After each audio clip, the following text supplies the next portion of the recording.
Voilà, na kati wana bongo eloko pe susu bato bazo zeleza bongo absence ya et sali li solo lelo eza absence à faire rigola. Or qu'on se retrouver na soirée wana engeza na nukaka plaisir pour naie ozo lier quelque chose ensemble ba mingo ba artiste ozo melana yo ozo se pelote kitoko qu'on se retrouver wana chéri Mombaya absence à nani à faire rigola. Absence à faire rigola, moi je crois s'il faut analyser autour de ça, absence à faire rigola, c'est faire rigola qui perd. Pourquoi je dis c'est faire rigola qui perd, c'est pas les Congo qui perd. Faire rigola sera perdre cause à la prison na bisika ya bongo ezali image na ye parce qu'il faut savoir à la base tant que tu as artiste musicien tant que tu as ambassadeur ya mboka to banakana nous représenter yo moko. On commence d'abord par se représenter, représenter sa famille, sa communauté. Ils ont matamale malem beti ko koma mboka, te ko koma makambo ebele continuer ainsi de suite. Faire rigola absence na ye za lié pe na ba stratégie. Aujourd'hui, il fallait pour pas qui se représente dans la place Moussoussou. Ils ont raté pour na olokumu ya mboka, il fallait pour passer na stratégie na ye. Aujourd'hui, héritier Watanabe et Salabanga Mbele bele batu balobela a kenda place moro boye oh il fallait pas kende oh azala qui invité té oh azala qui place à télématé oh photo et sali boye mais il était là, il était présent. Et ça la actualité na ye et lobela ye. Quand faire rigola ne se représente pas dans bisika bongo, posons-nous des questions. Pour na nini azala quitté pour Nani a quitté, ils ont lié la stratégie. Est-ce que son bureau était au courant? Est-ce que monter qui va stratégie pour permettre à monter au créneau pour représenter d'abord sa propre personne? Moi je dis faire rigola soit aux athlètes à Bissika Yawana, ils ont faute y a faire rigola. Pour Nani faire rigola c'est un artiste, un musicien connu dans le monde nabiso, connu dans le continent nabiso, connu dans le mboka nabiso. Mais qui est autour, tout autour y a fait rigola? Nani ndi aza pembe ni a fait rigola. Fergol, est-ce qu'il est associé à un professionnel? Est-ce que bateau aux secrétaire? Est-ce qu'il y a Moussa non secrétaire? Aux a chargé à marketing? Est-ce qu'il y a Moussa non chargé à marketing? Parce que les lots, il faut tout le marketing est à un niveau élevé. Les lots, on peut prendre Jazz Kavoul, on peut prendre Franck Stemaï, tout comme Vincent. Ceux qui battent dans le secteur, aussi la promotion artiste et internet, tout le monde a makamboua. Parce que ils ont maîtrisé le secteur, tout le monde a médecin généraliste, mais aux spécialistes. Na chirurgie par exemple. Mais est-ce que faire rigola bateau baza chargé au ça la promotion naïe? Baza ba spécialiste. Est-ce que ba yebi makambo wana? C'est ce qui pose problème. Si aujourd'hui faire rigola ne se représente pas na bisika wana, moi je dis la faute revient à faire rigola. Et voilà, Vincent Chiluzi, imaginez ni dans ça les faire rigola qu'il était. Ouais, mais là on a revenu au Mouké. Just vous le signalant que à part Afri Mawa, ils ont sous na APA oezo pesi sous opportunité zawana ce que ça Hollywood hein ba organiser événement wana pour nous récompenser côté tel domaine culturel en Afrique bateau va se distinguer et nous signalons qu'il y aura Koffi Olomide au hasard na primo légendaire tozana ba fali pour pazongi susu na eloko oyo et puis todo ndo wa salina équipe na wana. Signalons aussi que Ferrego là aussi Aza parmi héritier Watanabe avec BM. Donc là j'invite tous nos Congolais bazana G net ba emine net et tambola bazana Congo d'abord ba voter puis ba bazali banda diaspora en tout cas tous là vraiment et vous allez bien soirée wana tout le monde ba artiste musicien na biso ba Ferré ba Wata ba Kofi ba namona même Kissinger rappelé namona yepé parmi ba nominé ba ramener les biso trophée pendant zo signaler que ça pour moni ba trophée we ranson era na omi balé we ranson azora des trophées mon États-Unis boye yangwana nde soirango donc cette fois-ci confiance aux ala et il y a encore d'autres surprises au pépa au monde la journée wana donc moi je demande à tous nos Congolais ba na ko voter yango et puis photo démentir pe di kamozo tambola na nzela que pasteur continue à Koufi. Donc ils ont faux parce que continuer à vivre et là on peut trouver ça va congolais tout ce qui a oublié na baliwa batumbango le communication mutumo wa munena kufi au mona lelo kinga banana no suza ça va théâtre kufi oh kinga ndelo ba muna continuer donc to sambela ande pona bolama batu baza na violer que tout ba no lukarara to créer actualité tout autour ya mais bien que professeur Ebimaki que ane oyo 4 serviteurs dédiés à Makasi ba kufa. Problème exact mais continuons en vie. La raison qui est plus important mais côté absence à faire rigolo tout n'a question le mais vous imaginez pourquoi Keïté non pour nangai nakamo nangate personnellement je na la peine direct nakamo parce que je commence à comprendre que na linga peine mission le trésor congolais là na linga vraiment trésor congolais là parce qu'il y a tourné les questions parce que soirée on les a africains et ça soirée un africain organisation na ni les soirée africain. Quand ils nous disent que moi, ça danger en Afrique. Bongo Boya, ça veut dire quoi? Qui danger dans nous parce que grand tout Afrique, il y a musique Afrique, bazakiwana. Oh, baza makambu na mito. Oh, bazaki nominé, bayaki.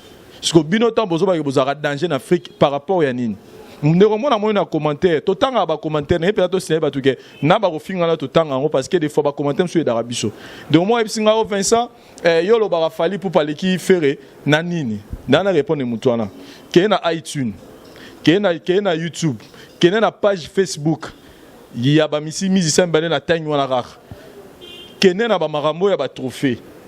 Parce que artiste ba yebaraye tant muta sa ba yebaraye na ba résultat dozwa ba beta masola musicien toko ngana ka danger ngana sara boy ngana sara boy la biso nini o sala nino même mutu so ko ba jazz ngana ka ba la fort total so de muta na moto tala ni face à ba palais face à ba cara danger face à ba ba entreprise ça na ba blo mo bezo la seke ils ont reflété que azana mbongo o beta na masola mbongo alors que yo mo la na tam suna bikok tam su suppose au déplacement matara na transco. Donc même moi, je suis artiste et musicien. Donc moi, je pense que, pour moi, je comprends aujourd'hui que Ferrego a une vision très limitée. Au pays que les frères dans entourage n'a pas d'été. Parce que moi, je vous dis, jazz, je pense et je suis convaincu que, bah niveau bah ouais en son na ba jibem pia na ba comment na bandule. Je pense pas qu'ils aillent ba aider na bango mon kaka. Tu vois? Mon douce rose à la na d'été mais sont entouré na ba toi bien ba ro PCPG. Moi je pense que problème super tout le monde attend sous ba mission na biso pe ba confirme mais ba grandeur ba comme na ba musique wana. Je pense pas qu'ils aillent comme maïle na azaï peut soutenir par des gens. Donc la jazz pour moi je me dis ce qui fait raqueter ça premièrement parce que faire et je comprends dans la vision moi qui est il y a nous les naïe et puis azana nous mal entouré. Nanenga faute comme John na noa directeur marketing na Vasco Mabiala nanenga faute jazz na critiquer te maintenant le ba o eza vérité on doit Vasco Mabiala la jazz so betelo masolo ba frima tant so besoin mourir muto vous comprendre ça dit bango ba o rêver musique ya kinie pour na zo mala faire danger za rakota studio to abeta na salle mo Kinshasa wa to abeta place mo ye pour na danger faire ya ngwana to ninga legana na faire na nzela muni bato Hollanda faire danger. Or que musique eza il faut kotala mukuke na vision musika. Moi je le répète toujours que cet artiste et musicien Ferrego la bato bazana ye ba yebi na bango muto bazarane pemenité. Ce ba yeba kié ba nga ba loche ba coup de pouce. J'ai même appris qu'azani na soirée mo fallait que aux États-Unis a kenaki na ngote ba visa mara muto ye na yoga ka kenaki na ngote pona ye bon. Vous comprenez? Donc pour moi, je me dis, Ferrego la sera quitté. Je m'imagine réseau Zara Moïse qui est mort dans la vision mouké. Alors comprendre une fois ça dans la carrière naïe et puis entourage naïe et ça peut la vision mouké. Donc pour nous Ferrego la plan on sait à benga na batutu ba rapeme naïe. À renouveler l'entourage naïe. Azo baton bateau bena que ba ro me maï na ba vision musika. Ba gérer. Ba ça que bena que non faire na minute yo photo kende boy. Faire na miso photo kende boy. Pour exemple bateau jazz ba bi showbiz a musique. Ba yebi bazali. O pena ke ba kolegata ba David Monsoto monara. Ba yebi pena ke ja musique ke ndara boy ke ndara boy. Et que ce pena ke Ferrego là c'est lâché par bateau marque wana. Je vous dis jazz a melisa bateau bele pe na Kinshasa. Parce que les talents il en a. Ma yele wana ko yemba wana voix na zanongme entourage des oboma ferré. Donc na ba fan na ba comprendre que cette fois-ci il est temps il y a besoin que ça y a recadrer ferré. Sera tika sur na app na ete soto lobani. Franck Stemay et absence à Ferrego là. Merci Jazz pour la question. Je pense que tribunal na biso o utaro leka awa bato bazela ki o to salango na revenir kana lobana ngana lobaki la fois passée. Il faut tout la dimension que la polémique moko banale ou bidon. Polémique a bien lobaki ngo bien na lobana ngana que polémique a bien ngeza ya Afrima Award. Tout comme la dimension ba polémique ba genre wana. Ce qui fait rigoler la question na condamner plus Birone ya poto. Parce qu'on peut parler beau de Vasco Mabiala, de Blaise Mpolo, et les autres. Bazana kin, peut-être vitesse, il y a jeune comme il bana ngoma kasité. Mais des gens comme des Charles Tabou. Batuluko la ba Dada Guabana, Batuluko la ba Bera de Presse des Amunda, Batuluko la ba c'est justement ce que je dis. Maintenant on doit entourer artistes. Ceux qui nous habiter, qu'est-ce qu'on consulter des gens qui connaissent. Généralement, on va mais c'est un na songi songi, koluka mabanga. Voilà, il y a un ce qu'on a le bana boye. D'ailleurs, au président idée nangai. Oui, bango ba to yebi lelo jeune comme jazz, lelo vitesse comme na mutili, même dans le domaine de presse ceux qui osa les sous ceux qui ont ma casse na recherche tu utikali hein. Mukile comme na vitesse mususu. Jazz, yo tu m'as appris une fois que au somba bilamba mo en ligne.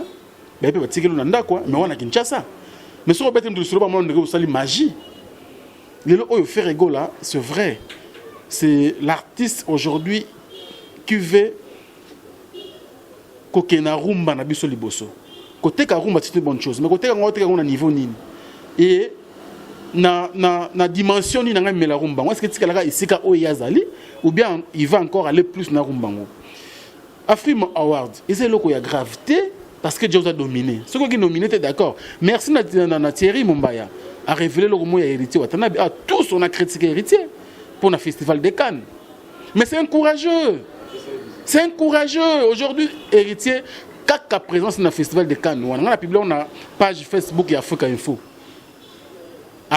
non nous avons autant de GMT Africa Info on visite aux photos il y a héritier c'est-à-dire qu'il n'a pas Africa Info non pas bien na tapis rouge et puis il y a mon héritier bien pourquoi mawane a facilité les gens polémiquaient sur geste à battre na photo que non banobi misaye oh bano zong sana sima oh bano sala boy mais il était déjà là mais il était déjà là à l'intérieur avancé mais c'est voilà mais c'est faux c'est faux à combien qu'on a ndeni pourquoi ta kunebi comment va arriver OK tam sur na tapis rouge wana mais à côté wana Ferrego là il faudrait batunaye ngana condamner plus batunaye wana surtout ba Charles Tabou parce que mon état se fait pauvre Charles tant que misal entouré non mais bakumisa kaye c'est le manager Charles Tabou manager quand on est manager ce qu'on a limité c'est qu'on a limité en Lucas Vincent Mambebele vous comprenez Afrique il faut on a celui les parents Alexandre Mambebele il a Alexandre montage Mambutu basala na YouTube parce qu'on a limité et tu n'as pas qui Frank Stein Vincent on a té tant ayebi kuna olukaye so na kombe bloqué jazz ah au sala gindeni pour la déception mon même pour na bato nomina qui faut bacha bombutu mususu qu'est-ce que Ferrego la manque pour akende wana kanga ba photo na Afrima Award wana est-ce que zeka pour fallait azala ekuna tonini parce que kokozala wana ndenge tsero to ba awa ezali déjà eloko munene ne fils que par na ba contact ngai de Ferrego là mais il paraît que ayeba ginete Ferrego bagité bon tribunal non sont sérieux Afrime banaka est-ce que Afrime bandi lelo et puis deuxièmement ceux qui fait Ferrego la petite azama markas na réseaux sociaux je dis ici qui azali entouré pourquoi et puis azali entouré banzete na batu vous comprenez batu ba na funda jazz oh non aramuta coffee aramuta boy batu wana c'est le moment ba mutu na ba information ba Afrime Award que au milieu masula Frank Stemai oh le pauvre que au milieu masula Vincent to ya Thierry masula bien d'aller comme après danger toi nominé tout oh ya solo faut ni na betandeni bila maputa na même bila maputa le taona so beta que on tombe sur na fond de danger vous comprenez ne fils que pour la tenir ayewana prochainement ba hôtel c'est une star congolaise et c'est la fierté d'abord congolaise Fally Azulelo tous ces prévisions sur Facebook il faut dans la ndoki pour commissaire parce que les Nigériens bazalaki wana bamboke belé bazalaki wana maître Gims même catégorie na Fally pour la meilleur artiste francophone Hiro également ozomona ki Fally azui et d'avoir fierté na bango ozo comprendre le penga est-ce que bon bazwaki bazuite mais bazalaki quand même wana. Et puis nous signalons qu'il y a un meilleur clip vidéo il y a eu même Davido Wizkid ce que je me dis bravo. Et si je me trompe pas, dans le palmarès, on a un Davido, année où vous avez au top, mais pas mal, il n'est pas sûr. Voilà, le clip à Davido. Let's go out ça là, quand même, Cristiano Ronaldo. Sont sérieux. On est à clip, on est à film. Mais loco, réalisé par des Congolais, s'il vous plaît, et rafle trophée. Ils ont honneur pour nous sur journaliste au vendre la débat bidon tech non non tout ça va débat plus c'est pour pousser notre artiste ou notre culture congolaise qui est sous les bossos c'est ça qu'on veut Ferrego là c'est le moment où les 90 minutes zéro au monde pas commentaire zéro au monde batu ba benga faire bata kofi wana kutu bata Fally wana kutu ba vanda ki ba lobele maram na yo mais ceux qui to lobité banani ba koloba c'est comme ça se passe partout à travers le monde.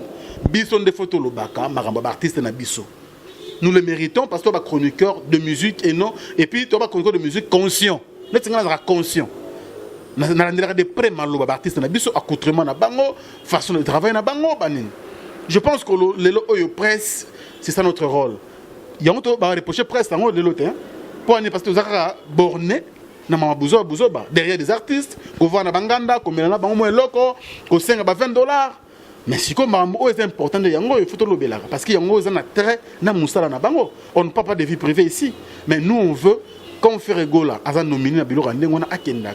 Même au Cameroun, Ferregola kenda raté. Azali qui représentait pas Moutou. Pendant qu'il y a une personne qui trouve fango. Tu penses, tu vois vraiment que ça. Et puis deuxièmement, pour na yemo artiste aider tant on figurer si que soit comme sous un niveau monsieur élevé na level mususu il aura des difficultés parce que faut bandana muke malé déjà au même temps ozo côtoyer déjà mukilimo boye et le tindo peut nous inspirer autrement, voilà ce que je voulais dire, nous inspirer autrement. Exemple, je prends l'exemple de Fali, tous va porte-parole la Falité, mais Fali a fait effort avec le néfisque anglais et ça par rapport il y a basura ndengwana ba millions de tiniers, il faut à tout prix, il faut y aller anglais. Bien évidemment, nous allons signaler qu'il fallait pour qui était accompagné dans Los Angeles na avocat nae qui est un américain. Côté monsieur nga zatam sur akangami mais quoi ça accompagné ba temps na tapis, le temps ba tuni boya ça traduction voilà et puis à répondre de mambo la langue écoute c'est un faux sujet parce que mutaro ba kana linga nae mais ça accompagné na muto oyo a calé na anglais. Il faut expliquer, puis il faut répondre quand on a l'ingala. En tout cas, Nabanzi absence il a fait rigola et Toto yo capé sous soir vite fait et bah murmure né zala de un, il n'était pas au courant. Il y a nomination auto bango kaka tango to sali émission a poto laké to c'est la compétition bon le Cristiano Ronaldo na Messi donc avec au courante ce qui est très bizarre et na même entourage je peux pas citer les noms c'est un type qui est vraiment intelligent et puis a vraiment un ami d'honneur na koloba il y a fait rigola parce que ça le quoi moi ba lèche botte au ba na la fait rigola yepé non tant commenter masaki au courant même pas et makamongo nyoso il a ko au courant ndenge toute ça émission jour wana c'est le moins important vraiment. Oh non, on a évité. Et par rapport à ce que faire à quoi ba flash photo té. Ndé ngo sali ki pe azanga na cérémonie wana Vincent. J'ai ce côté Balobaka vraiment. Non, mais flash on a oublié. Mais non, je sais pas. Voilà, en tout cas la numéroté parce que Ezeloro il y a déjà ma photo trop. Donc vous voyez ça raison. Mais ngai check moko. Ngai na le barara jazz quand vous le si c'est vrai que le but que Ferrego Lazaki informé. En tout cas, ça prouve encore que il y a incompétence, il y a batteur de travail dans Bango. Parce que comment vous êtes en train de manager un artiste, vous êtes là pour ça marketing un musicien à bino mais comment vous nominer na soirée moro boy na place moro bino boy baté. Donc là ça prouve encore que Ferrego doit revoir bateau de travail dans Bango. Et puis élément mususu oyo batu mususu ba komininga pour dire que non Ferrego a boy no roya parce qu'il a reçu na été. Moi je dis ça c'est pas une raison parce que le plus important dans ma soirée nous allons parmi les nominés qu'on remporter trophée Ezara meilleur objectif mais Ezara soit moutou mais c'est la nomination le plus important Ezara Okomana jazz ngana mona soirée moro boye voilà fali bazon on a David Monson mona fali Jay-Z aolekana na fali na Jay-Z yo quand tu na fali soka vana na banala anga mona la Jay-Z ngwa mais combien des opportunités pendant que vous fallait avoir n'enga kendara la place wana kokene place on les a raté pour un trophée kokene place on les a pour on fond la peba opportunité na on peut exemple la journaliste c'est moi qui Kinshasa va biter dans les solo ouais aza pa ba journaliste ouais ramema la poto journaliste na ouais rabatika la banate mais ouais organiser la réunion moro boye il y a ba journaliste ba blura ne za na la zamba kuna baya et ba sali pe maramuto vidé mais na sura na ouais ratinda Moutoune mora bureau bisa bien ça journaliste on a kendete journaliste n'a pas kendete ba solo na wera bisa non dio photo moi na mon trop et le président c'est resté ça wera ba continuer à payer du solo na wera ba na bongo type wera même na poto c'est Joey c'est voilà ça dit ce qui Joey abara jour na ya nga réunion ya biso ba journaliste c'était wera bien c'est que wera nga mona Joey wana jour voilà donc ça dit et à ma place sous tant OK yango toza bato faut ça toujours positif na vie donc tant yobi na OK déplacement faut ça tout na image que na kepo pour na bike et le mot ya malama go sala melangana donc faut pas dire que faut pas encourager on faire avec OK na été pour avec on a été non ça c'est pas une raison toza na posa na ye azala rawana ata ozwate akende. Vous pensez que ba titre réunion soit qu'il fallait aller nominer na si catégorie mazuka a D. Ça pouvait aussi se faire pas soit peka moko mais akenda qui a risqué qui tout comme pas zoate. Et je pense que ezana ba biti musu pa kenda zoate to bi ba ni musu pe fallait kenda peu moi ke mazuite. Et en fait, ça a été que na frima. Donc moi je pense que bateau a tout autour à faire rigola. Au lebo ça rana pobo ini sera ba journaliste ba chroniqueur et pas faire musala boro sala raneza ba makambo oyo. Bon me marastar na bino mbisi na bino bote kaé dans le monde na ba soira bon en tout cas et ya frima de bamsusu la bouche à le bio peut-être il n'a pas ma santé tout ça va nini mais moi je dis que ba trophée civilité ba trophée ça mais en tout cas botika nimba. L'artiste que vous avez, c'est un artiste bourré de talent. Oyoyo, Afrique, et Congo raté, mais Afrique a besoin. Alors, faire égaux sur autant l'émission, autant de Gonaye, comment on va donner la ranane? On va la poto.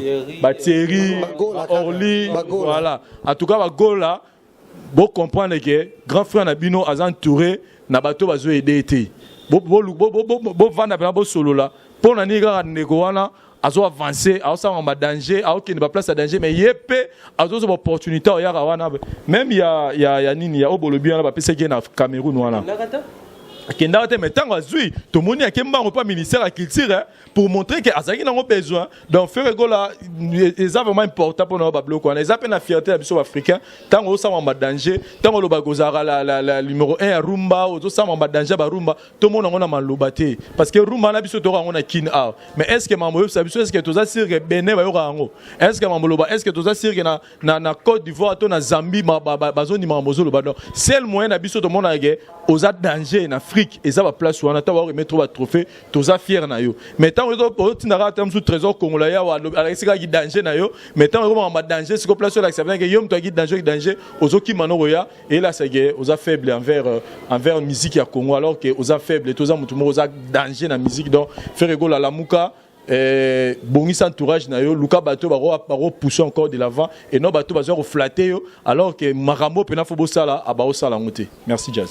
Voilà, grand merci également encore une fois à vous le président Denis Sengambani ainsi qu'à sa charmante épouse Julie Kitima au Baolanda biso de plaisir à trop et normalement ça n'a jamais mon ami Jean-Claude Tchombe le monde qui nous suit mais pour la cas frère Gola laisse-moi te dire que au décevoir comme pas possible parce que normalement mambo belo ça la des fois na ba comportement na yo attaque muyombe na mona moi normal parce que bayombe généralement vous akande ngwana mais comment c'est fait-il le kozanga na iloko lokwa neti Afrima Award wana déjà to pesa ba courage nyo sur l'émission na biso que c'est yonde mutola ta mikolo bien wata bla mona kitoko ba mukaseno kitoko ba pantalon na dongi ba veste no centré donc aux tellement propre et puis on a qu'est-ce qu'on dit en français des pigmentations pour ça ces derniers temps et en tout cas ça il faut l'avouer et ça est comme trop clair la caractère musicienne et ça lui est bien mais comment au cause ça ba événement bongo aux na billet aux na manager malonga o accompagner tikunate siko parce que on déjà la musique à Congo compétition fait ça les masute que oko fingaka o boy na boy parce que tout le monde marque cause juste après la publication oyo na Facebook a page moka ya rouge a commis bientôt on est c'est une stratégie bientôt donc on va répliquer par rapport à trophée nani fallait pour pas on sait pas ou bientôt on peut passer il se murmure que faire à salir featuring je sais pas si on a en français mais déjà on en français c'est un faux sujet je déteste de fallait pour pas de banzer mon français par exemple donc on préfère faire la rumba bien ba rumba donc on va complexe yemba kana no ça ma no nyoso lingala no ba tucheze na swahili et comme même on au delà nani ya ba frontière na biso en tout cas la minute au fait gola lemba kozala entouré na ba bato ba webiso makambo ki yo za danser yo za boy na boy. Soit chance, il y a un bateau, le roi Bisso. Nous, on était avec Fali il y a 2 jours. Mais quand il faut qu'on le batte, je n'ai pas aimé habillement, tout le bague en haut. Quand il faut qu'on reproche chemise dans la conférence de presse, en tout cas, il faut que tout le monde dise que c'est un moment mingi. Et c'est là où il y a tout le monde qui reproché. Mais c'est quoi entourage, en tout cas, franchement, fait rigolo là. Mamouze Belé, il y a la moussa place parce que rien ne va. Et Babi Tocheb dans la compétition, il y a ballon d'or. Toko Bandasu, qu'on soit en tête, c'est vrai, tout le monde déjà un bilon balai. Il y a une télévision dans Cameroun. Canal d'Or ozui on a ça l'autre là nani Fali azui na Dallas a même trophée peut tout le monde déjà. Koloba c'est trop dur parce que photo sur la vérité. Fali Poupa a joué ba trophée et belé. Donc s'il faut compter le nombre, Ferregola a zamwana. Donc na ba nombre ba trophée. Donc on dirait que Fali a eu trophée à l'Ibosoté. Fali a joué déjà ba trophée. Donc Ferrezaki mbana l'Ibosoté a trophée. Mais continue à ici la terre, Zakaka. Donc on tient un à Fali. À zéro. Pas maman Rofinga na compétition Cristiano Ronaldo na Messi ba grandeur na ba ballon d'or. Ba ballon d'or ça va trophée. En tout cas Ferregola toyebi sioté olongola Vasco olongola batinyo so bantura kayo parce que batimususu ndenge toyeki maso na bango o bantura ko généralement ezata na poto ba mo bakota mo prison ba bimi basa na bango boy na boy ce sont des gens qui fait pratiquement rien de mutu oya ko memo place moko boy. Or to bango bien émission na biso tozana ba miste na biso tozana bango na makambo mususu ebele mais ça est comme na mbote de émission tozana ba topé mususu ba recadrer biso te mon émission salon bo moi des fois j'ai toujours dit que non Vincent voilà j'ai un ami à moi et il me ça na ngam pesa ngaba mambo bele pour émission mais les autres ba mambo mususu en tout cas Ferregola en tout cas jusque là et bon mais comme que au début surtout c'est nous ce qu'on a à pawana mais y ba en place aux ali au décevoir biso ba version bini belé version que vous allergique de la flash et belé ba photo et musupe bini qui aux ali na libu me dérange qui yo musupe bini subse bini qui tu n'étais même pas au courant aux ali nominé et puis même ba proche na yo oh ba ça pensa ba tu pensa vraiment oh to féliciter to mona ki ba ça na nani na buania. Comment bayeba qui te kozaki nominé nous mo pe au format no bango te mais soki kaka ke kozala ke no le karibu variété pour la koyeba ça jeunesse ba na conférence de presse noté on za mutal boso soki kaka ke kotinda tam suma kaus a critiquer ouais rato critiquer Fali on za mutal boso pour kotinda bato ba critiquer bato bisope toi compte ma kaus c'est un ami à moi ami stananga mais ezala kota maison mende ba critiquer to lingi pe susu te ezala kota bonde ba critiquer kota o samba na ba kofi wana to lingi na biso ngo tsusu biso journaliste te bono sala ngo na ba tanda bo message sala ki vulgaire no ki basse classe na bino ki terre à terre na bino ne bo sala émission na bino donc yango to aussi na fait Ferregola en tout cas au décevoir public nyonso oyo nanu balingaka musique na yo parce que tel na ba commentaire atana la bouche autorisée ba to combien belé en tout cas a fait je dis na mutu non mais au décevoir biso comment qui m'a trophée le quoi neti et Afrima Award wana Davido au top année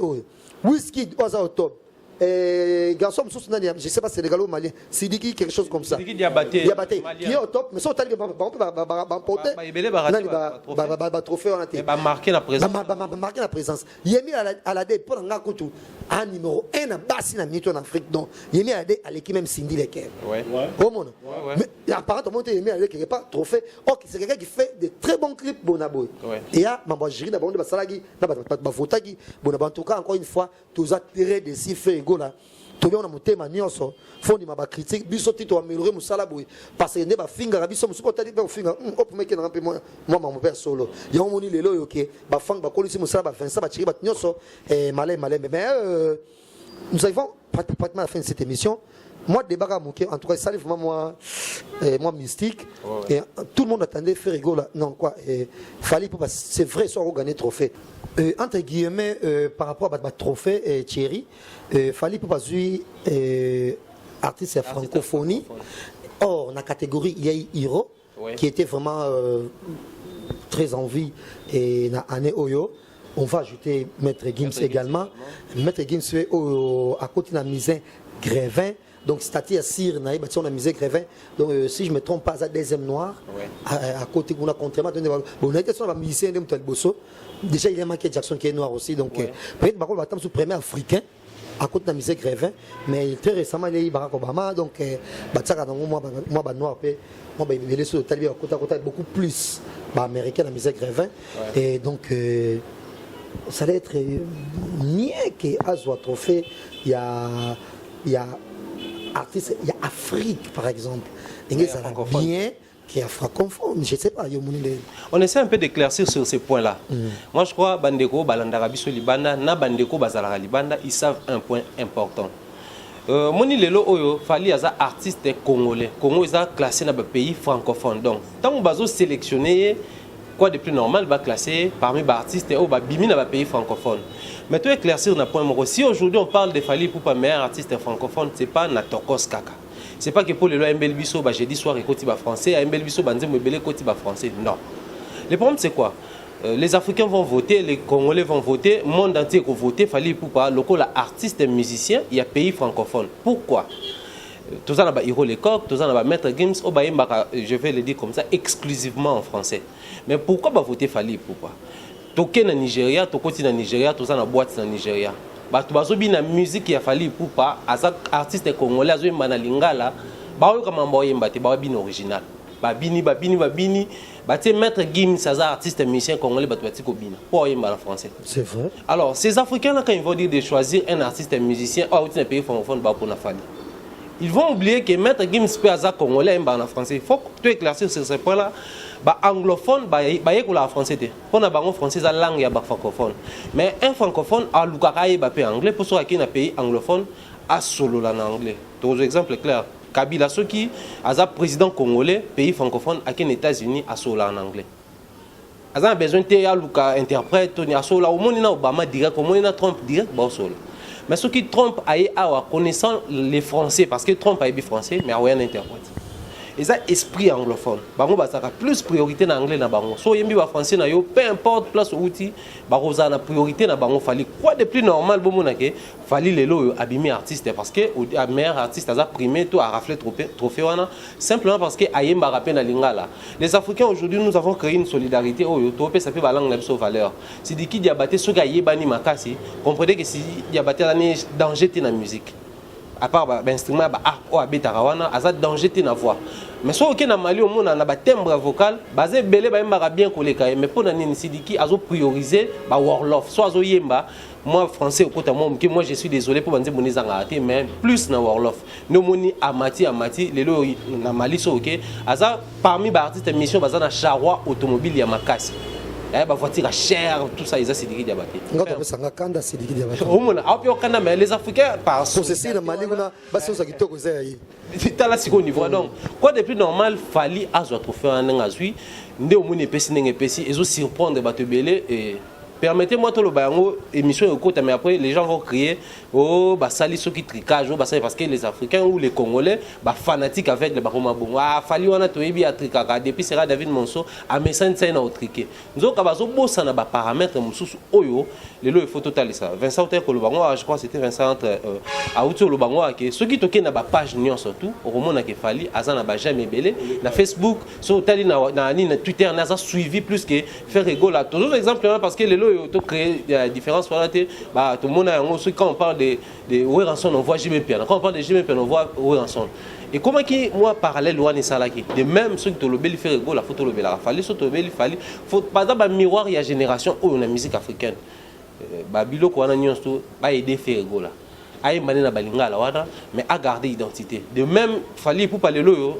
donc c'est ça la génération moko boye ba sepela nango eza ba tumba ba sepela yo polinga to nga personnellement na linga j'ai dit soir pour comme parti moko boye comme alingala image ya Fally pour parler ceux qui a reçu ba trophée wana loko la meilleure artiste francophone tika to lo ba yango jazz kavulu c'est parce que Fally pour au-delà des français à yembi lelo il chante aussi en lingala je dis et par là totika la kana to bakisa et meilleur clip de l'année toujours c'est même Fally Ipupa et pour na eloko yo or ça ba Wizkid déjà et to mekamo muke ko reprocher ba musicien na biso ba clip ngo ils ont ba niveauté mais il fait spécialisé ba clip ngo zaka ba zui ka tam sou ba musicien zoblement on ndako ya ko sala clip mais revanche ba ngo ba costume qui na ngo penza na niveau mususu or franchement moi je m'attendais beaucoup plus Fally na soit na artiste de l'année il y a continent c'est normal par exemple ou à la limite na featuring na Bouba ça aussi qui n'a pas sous bien mais en tout cas dans meilleure vidéo il y a service total pour Nanga en tout cas je m'attendais pas à ça c'est normal soit qui peut soit Afrique centrale ça aussi mais côté père vidéo apparemment il fallait hôtel émission à l'Obini avant de répondre Abidjan Yonde Tembe c'est-à-dire à ce niveau là fallait prouver biso que ba Tembe ba to bazotia est importante. En fait, dans le domaine où on a réalisateur, je crois, qu'ils ont réalisé une mission, mais il connaît certains points de réalisation. La conception, en fait, il y a un clip et où tu as la musique, et où tu as un artiste et où tu as il a l'idée sur sa chanson. Pourquoi on associe rythmique oyo na parole oyo et puis na vision na nga nzembo clip et kokende ndengeni. So le la clip il a fallu pourquoi yango parce que Davido na la fan ya ba clip na ye. A innovaka au moins que muto mise kana ba clip na mais s'il fallait pour pas gagner eza africanisation ya clip ya fallait pour pas. En fait c'est naturel. Ils ont maïnga tant Paul je salue Paul Balongi dit le réalisateur à clip wana tant ça la clip wana nga na bisa na CP na clip oté. Donc c'est pas mais si quoi tembe totsaka et même biso na kotalake c'est fallu pour pande concepteur ya nzemboana il avait l'idée sur la chanson il avait l'idée sur clip din tokosala et en fin de compte yango kaka gagné c'est pour dire par moment toluka technologie toluka modernisation mais to garder peu authenticité to garder peu originalité na biso aujourd'hui fallait pour pas faire un clip et ça nango simple pe na mai bazobi na balati ba rafia pour que koti ba vandi place monda kwa ndele nde biso bangala tolobaka bazo yemba na bango et enfin ezui meilleur clip c'est pour dire on peut beau chercher à technologie matin mais to garder peu originalité na biso des fois maramo pe ya simple ne peut sa vie j'ai dit. Merci Thierry, Vincent Chiluzi, prix à francophonie. Ouais. Jazz Kavolo na répété là dans répondre les deux questions. Na s'attaquer na moi mukelelo. Jazz tu toujours loba comme na moi autre opinion ba benga ngo. C'est-à-dire pour la jazz, ce qui jazz abi matembela na ola mengo bienté. C'est-à-dire ba tout bazonge ola mengo bienté. C'est au moment lo bonire que yo mutu donc comme le roi Nzambe quoi donc sur le billet moi bimi butu kota non ça dit il faut le bara hein fonctionnement il faut tant que le bara faut le bara ozo pe sa point de vue na yo vous comprenez mais voilà mais koke nangote on dirait que yo nengo bongo que eza bongote que tikali pe bongote non parce que quand toi tu nous dis par exemple que eloko oyo au monongo clip mo ezaki bien té par exemple pour na yo mais tout le monde clip on a na YouTube le loza na 20 millions de vues. Tout le monde clip en haut, il y a des Africains, au bazar congolais, au remixer clip façon fali pour passer les liens. Vous comprenez? Tout le monde clip en haut, ils ont parmi les rares des chansons. Aux hommes qui Congolais sali, aux hommes qui batu Afrique mobimba et Kangi batu.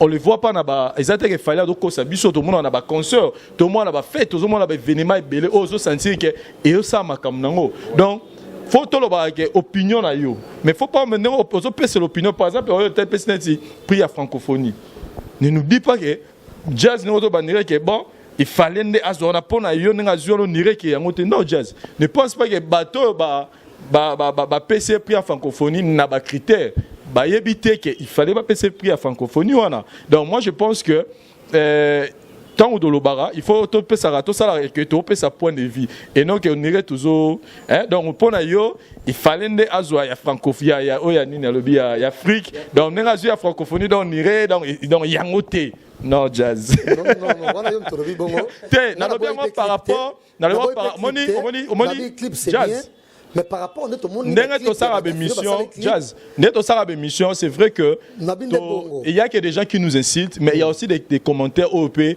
et d'Arabie et des commentaires là nous super nous ça aussi commentaire morobo talipobi ah mais quand on débat aux réseaux jazz pas comme moi votre opinion morobo donc on le dit dans le sens que ce que vous dites vous êtes libre net personnellement ils ont la vision peut-être pour l'album Tokos ils ont yoté par exemple dans tout jazz par exemple pour l'anga Tokos ils ont musique il y a azoma ba français c'est pesant mais par exemple ngai na jour na ce qu'on dit mon bien sûr ah jazz jour na nzembo non oya c'est quoi tant yo qui ont lobby et qui toroté mais sur la côté nani ore muto ça nzembo na Hervé Malek azana simalanga ah donc yo pour la musique faut ça ba jeune garçon donc yo musique faut ça ba papa donc pour te dire que jazz mutu azana choix na ye voilà na les deux trophées au fallait pour pas jouer prix à francophonie na prix il y a vidéo oh azaki nominé dans 6 catégories entre autres Afrique centrale entre autres best donc il y a Afrique Mobimba best mal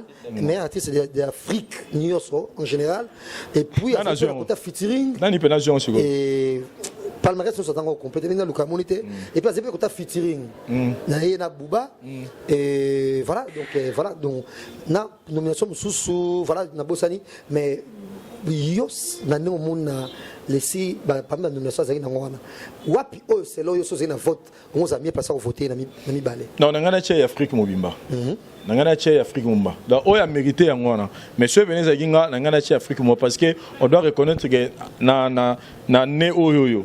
En tout cas, s'il y a des artistes africains au primé, moi ça me fait du bien. Notre talent, incroyable talent d'Afrique. A plus, notre talent.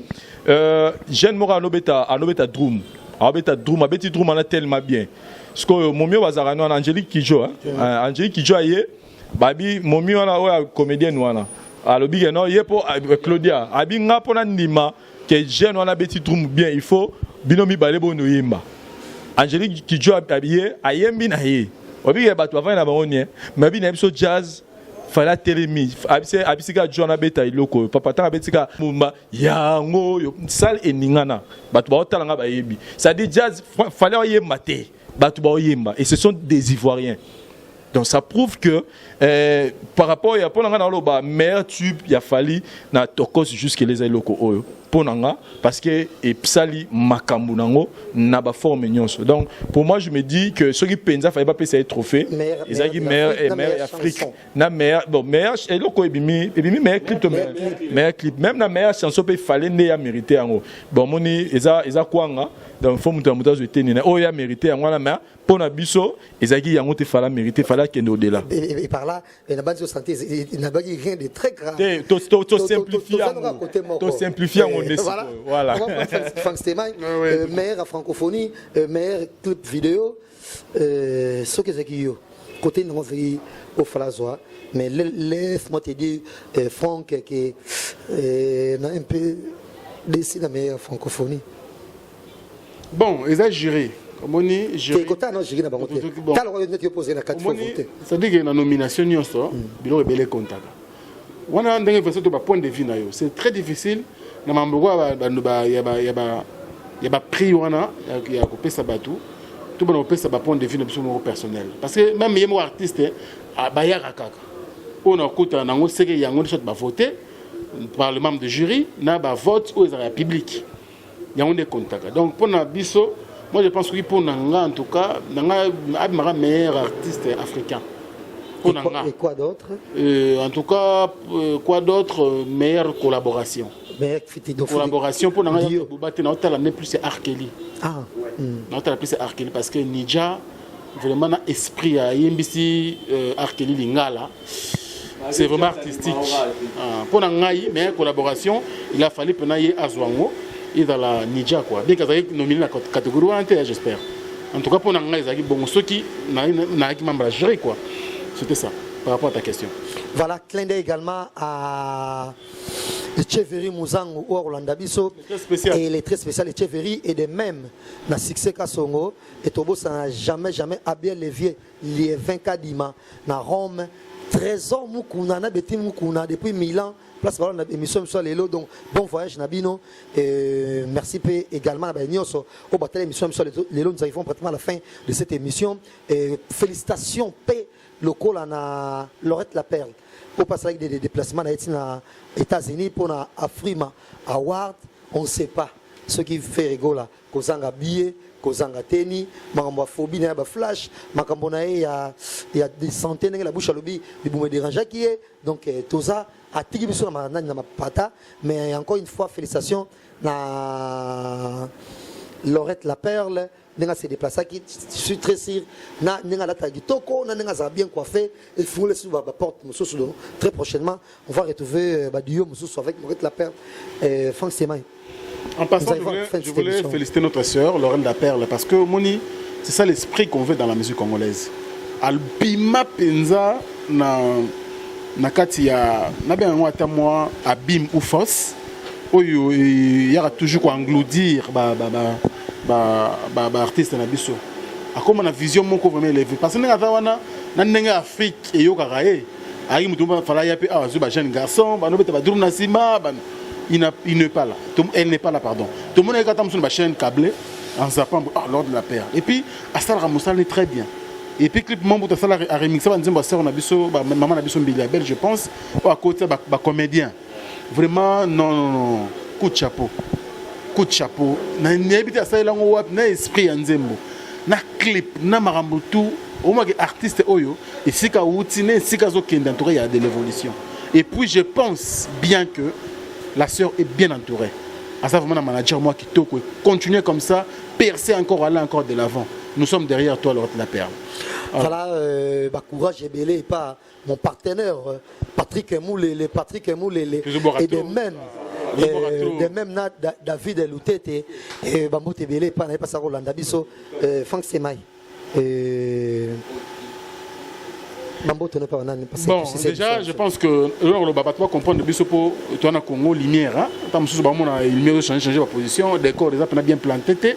Ils avaient par rapport à courir à ça. Donc, tout ça, la lumière vraiment, dans un moyen vraiment minime. Dès qu'ils ont comprendre par rapport à la qualité d'image. Merci beaucoup pour la compréhension. Et puis, le président Denis Ngambani Mbambi, il y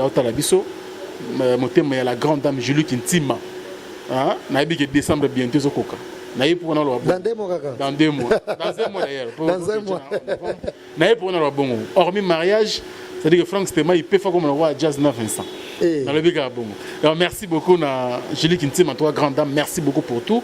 Et puis, tous les enfants en général, je vous salue. Et puis, le très spécial du président, Thierry Mouzangou. Il est toujours faux dans la ravana pour le conseil, pas mon conseil, ça l'a abisso bien. Et il a pensé que nous jouons à abisso. Kabongo Kasongo depuis Égypte. L'enfant béni depuis l'Égypte. L'enfant béni depuis l'Égypte. Merci également à Papi Kader. Papi Kader, merci pour tout. Narobos Nanate, Alain Dinamo, l'homme aux surprises agréables. Alain Dinamo, merci beaucoup. Doudou Bageni Genisson, bientôt à Kinshasa. Doudou Bageni Genisson, il y a un frère. Et puis Narobos Nanate TV Nangaï, Djongonda, Imen, la terre avantageuse. Merci pour notre soutien. Merci pour la première dame de Lausanne, Motema Vego Belisha, grand prêtre, parent Andiri Djeloa, un enfant pas comme les autres. Merci également à Antoine Limbisanga, merci à mon vieux Gauthier Mascotte, le boss idéal. Merci beaucoup. Narobos Nanate, Blanchard Kabanga, Mystère Confusion. Blanchard Kabanga depuis Lyon. Babé Mikolo, le chouchou de Lyon. Merci beaucoup. Tout le monde travaille le monde de jazz et puis à la mienne. Janine Kazola, moi ça s'appelle Mère et puis ma belle-sœur Blandine Landou Bébé Gou. Bon, en Belgique, ma prince Makoula. Sans oublier mon grand frère d'Écosse, Moukokologie. Merci beaucoup pour tout. Voilà, Franck Semai, et Norlinga Moutounio, Alingi a reproché à Bengangate. Pour le numéro affiché, c'est le numéro de téléphone vite fait. Oui, numéro de téléphone, on a déjà. Il y a en Afrique Info. En Afrique Info facilement aux hommes sans problème. Franck Semai et Vincent Toulouse. Nous allons voir la fin de cette émission. Et le banon par rapport à l'émission et puis Bambotono. Non, le balanga par rapport à l'émission, Zara, non, répétez tout le bail, il est bandé que, monsieur Cotonou, sous Marambouté, bon les grands là-bas, cahier pour variété, bon les grands pas papi mboma, pas nati de colopo, ça veut dire que vous avez danger. Danger, n'a bien sur côté, on a mis ça là, n'a pas trophée, n'a pas iTunes, n'a pas YouTube, ou on a des sur côté, vous avez danger. Donc, vous avez vu sauter, que vous avez danger, vous avez alors que place au danger, vous avez la pino, vous avez donc à bas. Polémique ici comme Marambuya ba œuvre de tout là que ça n'est misala parce que ba concert ils ont soutenu dans place de Tsigali auto monde qui danger na bino ya ngwa donc mbopem sa maman biso mamile la mikolo na ko sara ba na kini que toi danger alors que maman danger bo monde na et puis pour na faire rigolo na ba à revoir entourage na il faut vraiment ba travailler et puis na fallu pour pas à continuer toujours comme ça la couper ça le maire na parce que ils ont le coup mais ils ont en Afrique merci na le président Adonis Ngamani Mbambi le full boss puissance, je l'appelle la personnalité de bienfaisance, notre président. En tout cas, merci à la grande dame Julie Kitima. Yone moi si ya président Denis Ngamani Balo Baba Kitaba Mata. Yone.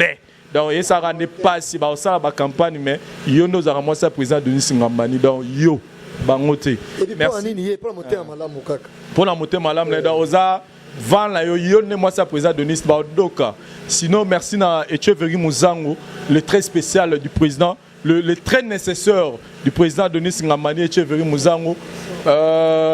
Chombele Moutou Yakati tous les jours, Yoyebi Chombele Moutou, Jean-Claude la partie à France, Willy Boté la garçon de l'X, au Bois Sangana au comprendre d'été, et Parous et ça au caméraman assuré, Rita Mukuna, la perle rare, Babi Rita Mukuna, la perle rare, à Strasbourg, en tout cas, on est ensemble, c'est la famille déjà, Yoyebi Bisotoza, famille Moko, merci, na frère Nanga, donc. Franck Stemaille, Thierry, en tout cas, merci mon frère. En tout cas, j'ai senti la tête. Donc, en tout cas, nous avons à tout moment besoin pour notre tribunal. Je sens l'intelligence. Et même pour Franck Stemaille, et puis Jazz Kavoulou, Parou, c'est ça, Hervé Malé qui attend en émission internet pour Saliban. Voilà, Thierry, un mot de la fin et puis il va dédicacer. Grand merci d'abord, Nabandeko Balandi Bisso. Je crois que c'est vraiment un plaisir. Il y a une émission, je crois que c'est une première, mais vous avez une dernière parce que quand on est bien accueilli, il faut au démarrer. Je crois, je me suis retrouvé parmi les miens et vous allez message fort n'a fait rigola et là il faut au-delà de Moussala toujours sala oyo parmi biso bafan na bali, c'est-à-dire au-delà de Moussala, au-delà de l'esprit professionnel, on peut aussi être fan de musique na yo tant au moté mezoloba au-delà du professionnalisme moté il y a fan pezoloba donc comprenez voilà pourquoi tout le bon félicitations une fois de plus à Fally Ipupa. Salutations très rapidement, je vois d'abord mon mentor, celui que j'appelle l'œil des legs, Jean-Claude Longangé à Londres, ma maman chérie, maman Rose Faliel à la carte à Londres, également, spécialement en France, on a l'homme le plus courtois de la France, Baptiste Abatanga Bachigol. Merci Jaska. Voilà, merci à vous Thierry. Nous signalons qu'il va s'abonner massivement à la chaîne Africa Mobimba, et donc voilà que nous on a contact. Donc le numéro de contact c'est très facile.